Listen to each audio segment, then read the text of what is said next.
Vous voulez apprendre à faire ce genre de transition, voire même mieux? Alors cette vidéo est faite pour vous. Hey yo les gens, salut à tous, c'est Ouzenic, j'espère que vous allez bien, moi ça va super comme d'habitude. Aujourd'hui je vais vous apprendre, comme vous l'avez vu, à faire des transitions en plusieurs étapes. Mais avant que la vidéo ne commence, je tiens à vous dire que l'idée directrice de cette vidéo, donc de faire une transition en plusieurs étapes, vient de la chaîne Alpha Gaming, donc sa chaîne sera en description. Hey, petite pause, juste pour vous dire que 83,2% d'entre vous ne sont pas abonnés à ma chaîne YouTube.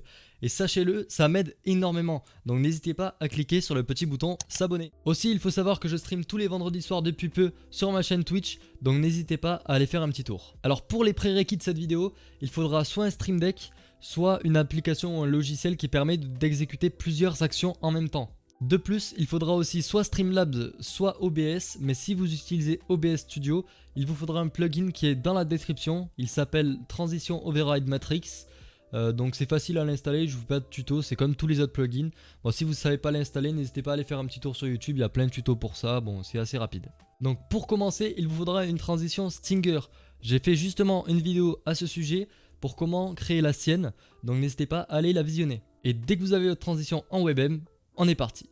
La première étape, c'est de créer un duplicata de votre scène de base, que vous appellerez nom de votre scène plus vide, pour mieux vous y retrouver. Par exemple, moi c'est chatting, donc chatting vide. Ensuite, vous allez aller dans la scène sans le nom vide et tout y effacer, mis à part votre webcam et vos overlays entourant la webcam. Puis on ajoute une source scène juste ici et on choisit la scène que l'on a nommée vide.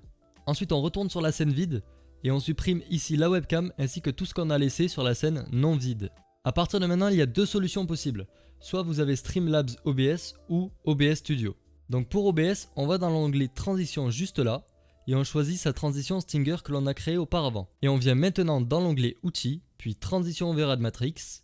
Dans la première ligne et la colonne de votre scène sans le nom vide, on vient mettre un effet en faisant clic droit. Moi je vous conseille soit fondu, soit balayage Luma. Personnellement, j'aime bien quand ça met un peu de temps à apparaître. Donc je mets 2000 millisecondes, à savoir 2 secondes. Pour Streamlabs, maintenant on va ici dans la roulette et on va supprimer là où les transitions de base, puis en ajouter une autre. Dans type, on met Stinger et on choisit son animation en WebM. Pour le point de coupure, vous mettez en fonction du moment précis où ça cache toute l'image de votre scène, à savoir, pour moi, c'est 790 millisecondes. Et on clique sur Terminer. Puis on ajoute de même une transition pour l'apparition, par exemple moi c'est balayage luminescence. Et mettez la durée que vous souhaitez. Dès que ceci est fait, on va dans Connexion et comme pour OBS, dans un style un peu plus différent, on va choisir pour chaque scène quelle transition cela effectuera. Ici on choisit tout pour la scène d'ouverture. Dans transition de scène, on met la transition de balayage luminescence dans mon cas. Ici je l'ai nommé New Transition, l'accent anglais évidemment. Et la scène de fin, on met la scène sans le mot vide ajouté. Pour la seconde partie, il faut aller sur son application multi-macro. Ici, le Stream Deck. Dans mon cas, on va venir créer une multi-action.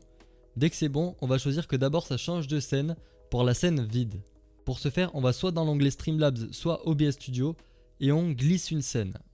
Ensuite, on choisit la scène où l'on a rajouté le mot vide. Puis très important, on ajoute un retard juste là de 1200 millisecondes minimum. Sinon, ça fait des petits bugs où ça change de scène sans faire la transition. Et pour finir, on n'a plus qu'à ajouter notre scène de base sans le mot vide. Et voilà. Logiquement, si vous appuyez sur votre bouton macro, ça devrait faire la transition exactement comme celle qu'il y a en début de la vidéo, mais avec votre propre Stinger. Si ce n'est pas le cas, n'hésitez pas à venir faire un tour sur mon Discord, je vous aiderai, je réponds tout le temps sur Discord, donc profitez-en tant que je peux le faire. Le lien est en description. Et voilà, c'est tout pour cette vidéo, en espérant qu'elle vous aura plu. Si c'est le cas, n'hésitez pas à me le faire savoir soit en commentaire, soit dans la barre des likes. De plus, je tiens à ajouter qu'il va y avoir une bien meilleure qualité dans les prochaines vidéos parce que je change de caméra et il y aura moins de perte de pixels quand je ferai des zooms. Donc ça annonce du très lourd. Sur ce, moi je vous dis à la prochaine, portez-vous bien, ciao ciao.